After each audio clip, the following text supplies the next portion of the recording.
观众朋友，大家好，这里是彭燕看欧洲法语诗歌赏析节目。首先，请我身边的法国朋友给大家做一个自我介绍。Bonjour, je m'appelle Alexandre et je viens de Villefontaine. Da tia hao, wo jiao Alexandre, wo la ti fan quo Villefontaine. 今天要给大家介绍的诗歌是 Le ciel est par-dessus le toit par Paul Verlaine. 法国诗人保尔威尔伦所作的《屋顶上的天空》。法国象征派诗人威尔伦的诗，其特点是用词简单，但非常具有音乐性，表现多采用象征手法，用具象的景物表现抽象的内心感悟和灵魂。Je vais maintenant vous expliquer la situation du poème. Paul Verlaine se marie en 1870. Après le rêve pur des fiançailles, se succèdent bientôt les malentendus conjugaux. 下面老师给我们讲的是这首诗的时代背景。在诗的作者保尔威尔伦于1870年结婚，在经过了甜蜜的结婚岁月之后，第二个阶段他的婚姻出现了问题。Pendant la guerre de 70, Paul Verlaine est affecté à la garde mobile. Il y retrouve rapidement d'anciennes habitudes. 1870年战争爆发，保尔威尔伦到机动部队服役，又过起了以前的单身生活。Il se lie après avec Rimbaud et parcourt avec lui la Belgique et l'Angleterre. 在战争之后，保尔威尔伦和他的朋友兰波是另外一个诗人，一起游历了比利时和英国。En juillet 1873, il tire 2 coups de feu sur son ami et purge ainsi une peine de prison à Mons. 在1873年的7月，诗的作者开枪打伤了他的朋友，2年要在孟斯这个监狱进行服刑。En cellule, il apprend que sa femme a obtenu sa séparation. 在服刑当中，他得知他的妻子得到了离婚的许可。Ébranlé, il devient chrétien ardent. 他非常震惊，他成了一个非常狂热的基督徒。Romance sans parole et sagesse témoignent de cette conversion. 保尔威尔伦的2个诗集《无言的浪漫》和《聪慧》见证了他的皈依。Sagesse, dont fait partie Le ciel est par-dessus le toit, a été publié en 1881. Il comprend des textes qui ont été écrits pendant et après son séjour en prison. 屋顶上的天空收录在这个诗集《聪慧》里边，它于1881年发表。这个诗集是由保尔威尔伦在狱中和狱后所做的。Dans ce poème, Verlaine fait un retour sur son passé. 保尔威尔伦回忆了他很多的过去。Mais à la date où paraît Sagesse, Verlaine est retombé dans ses errances d'autrefois. 在《聪慧》这个诗集发表的时候，保尔威尔伦又重犯了他过去的恶习。Verlaine va alors osciller entre vertu et péché, chair et esprit, ce sera jadis et naguère. 保尔威尔伦游荡在了善与恶、肉体与灵魂之间。这段时期出版的诗词收在了《Jadis et Naguère》这个诗集里边。下面，请老师给我们把这首诗首先完整的朗读一遍。Paul Verlaine, Le ciel est par-dessus le toit.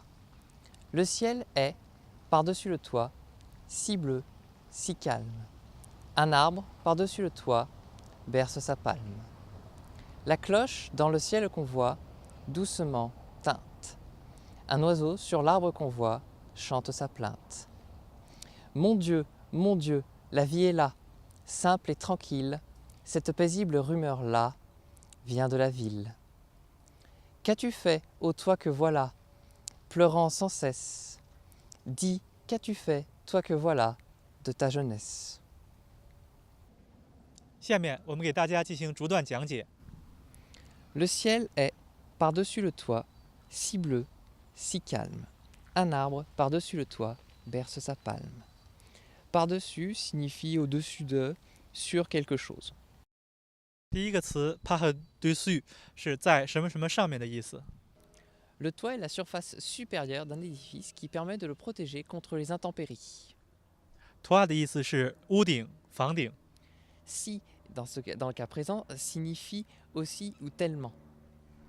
si 在这里放在形容词前面，表示感叹，意思是如此、多么、何等。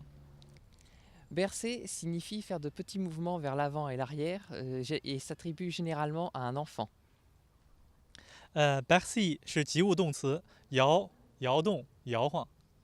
Palme, en référence aux palmes du palmier, fait référence ici aux branches feuillues d'un arbre.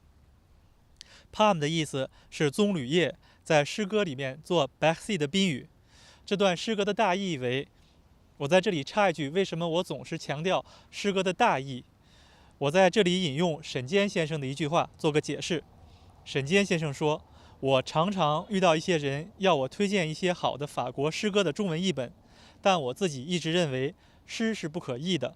中国的古诗译成现代诗，韵味全失，更何况外国诗歌。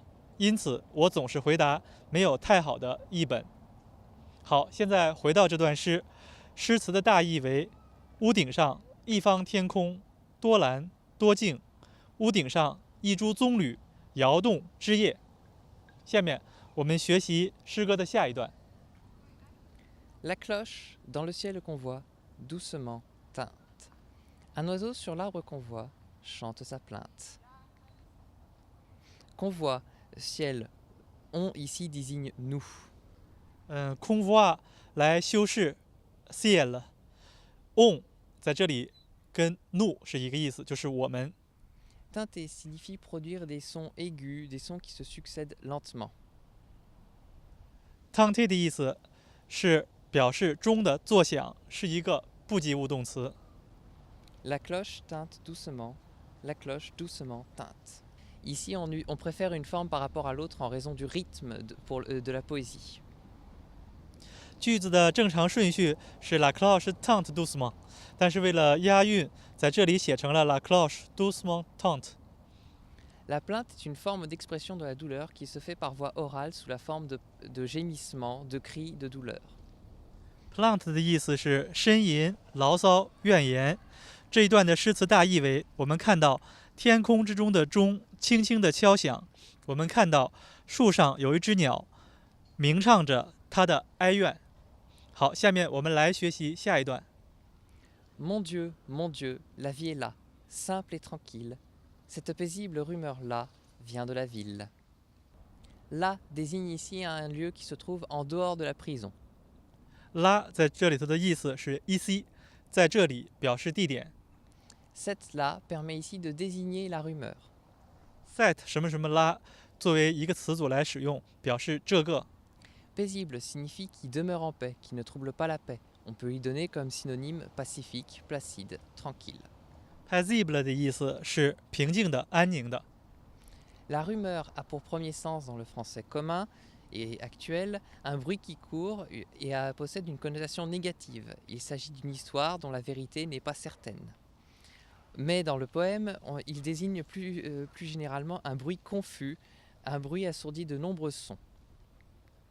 大家注意 rumeur 这个词有两个意思，大家熟悉的意思是谣言、传闻，但是在本诗当中 rumeur 不当谣言和传闻讲，它的意思是指小的、轻的声音，比如说清晨的鸟的鸣叫，这个就是 rumeur。 Une paisible rumeur, une rumeur paisible. La première forme est mieux adaptée au poème dans la mesure où elle donne une connotation plus positive à la rumeur, tandis que la deuxième forme est plus neutre. 老师刚才讲 une paisible rumeur 和 une rumeur paisible 两个从语法上都正确，形容词既可以放在名词的前面，也可以放在名词的后面，但是意思有细微的差别。第一种情况，形容词放在名词的前面 paisible rumeur， 从情感上表示更加积极、更加正面，但是第二种情况 rumeur 和 paisible 没有情感，表示纯中性的意思。好，诗词的大意为：我的上帝，我的上帝，监外的生活简单而平静，这平和的声音来自城中。下面我们来学习诗歌的最后一段。Qu'as-tu fait, ô toi que voilà, pleurant sans cesse? Dis, qu'as-tu fait, toi que voilà, de ta jeunesse? Qu'as-tu fait a comme synonyme qu'est-ce que tu as fait et parle d'une action qui a été effectuée récemment. qu'as-tu fait 等于 qu'est-ce que tu as fait， 你做了什么？ toi que voilà égale toi qui est ici. L'auteur parle ici de lui-même dans la prison et permet de mettre une mise en relief. toi que voilà等于 toi qui est ici，是一种表示强调的用法，就是在这里头的你啊。De ta jeunesse fait référence au passé, à sa jeunesse passée, au temps passé où il aurait pu changer les actions qui l'ont mené ici. de ta jeunesse 等于 dans ta jeunesse，表示一个时间段，是在你过去年轻的时候。诗词的大意为：你做了什么，在这里泪流不止。说啊，你究竟对你的青春做了什么？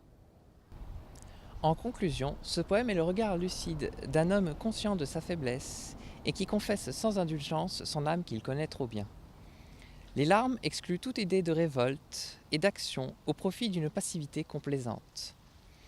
C'est une poésie du remords et de l'aspiration à la liberté, marquée par la pudeur et le dépouillement à travers la pureté des lignes et de sonorités dont Verlaine ne conserve que les impressions. 老师刚才对此诗做了简短的总结。诗的作者保尔·威尔伦对自己的精神非常了解，他拒绝了反抗，接受现在的监狱生活。诗用平和朴素的语句描述了他的悔恨和渴望自由，表现了他的感受。今天的节目就到这里，对此诗感兴趣的朋友可以上网搜索沈坚的博客，沈坚先生对此诗做了精彩的解析。有不足的地方，请大家批评指正。谢谢大家的收看，也感谢我身边的法国朋友的支持。再见。Tschechien